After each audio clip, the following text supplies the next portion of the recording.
سرزمین کشمیر کے فرزند اور ممتاز حریت رہنما جلیل احمد اندرابی کی شہادت کو 28 سال مکمل ہو چکے ہیں۔ جموں کشمیر لبریشن فرنٹ سے تعلق رکھنے والے جلیل احمد اندرابی انسانی حقوق اور تحریک آزادی کے علمبردار تھے اور آپ 30 جنوری 1960 کو پلوامہ میں سید غلام قادر اندرابی کے گھر پیدا ہوئے تھے۔ ان کے بارے میں مزید میں آپ کو بتاتی چلوں کہ 8 مارچ 1996 کو 5 راشٹریہ رائفلز کے میجر اوتار سنگھ نے جلیل احمد اندرابی کو تفتیش کے بہانے جو ہے وہ جیل میں بند کر دیا تھا، اور آپ کو پتہ ہے کہ بھارتی حکومت اس طرح کے اقدامات کرتی رہتی ہے بنا نوٹس کے، بنا کسی ثبوت کے۔ بہیمانہ تشدد کے بعد ان کو جو ہے وہ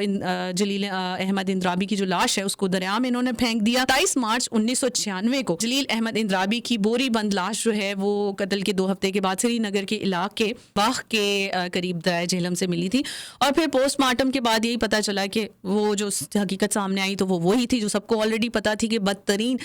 تشدد کیا گیا ہے جس کی وجہ سے ان کی یہ موت واقع ہوئی ہے۔ اور پھر میڈیا میں شور و غل اٹھنے کے بعد میجر اوتار سنگھ کو سزا دینے کی بجائے وہی ٹپیکل کام کیا انہوں نے کہ ان کو فرار کرا دیا، بھارت نے امریکہ فرار کرا دیا۔ جلیل احمد اندرابی ہیں، ان کو عالمی سطح پر شہید انصاف کا لقب بھی دیا جا چکا ہے۔ اگست 2019 میں بھارتی حکومت جو ہے اس کی جماعت ہے، آپ سب لوگوں کو پتا ہے کہ بی جے پی نے کشمیر کو دی گئی خصوصی حیثیت کو جب ختم کرنے کے ساتھ ساتھ کہہ رہا ہے بہتا دریا وقت کا قیمتی ہے لمحہ لمحہ وقت کا، کہہ رہا ہے بہتا دریا وقت کا قیمتی ہے لمحہ لمحہ وقت کا، اہل ہمت جو ہیں وہ اپنی منزل کو ضرور پائیں گے، کہہ رہا ہے لمحہ لمحہ وقت کا۔ وقت کی قدر کریں اور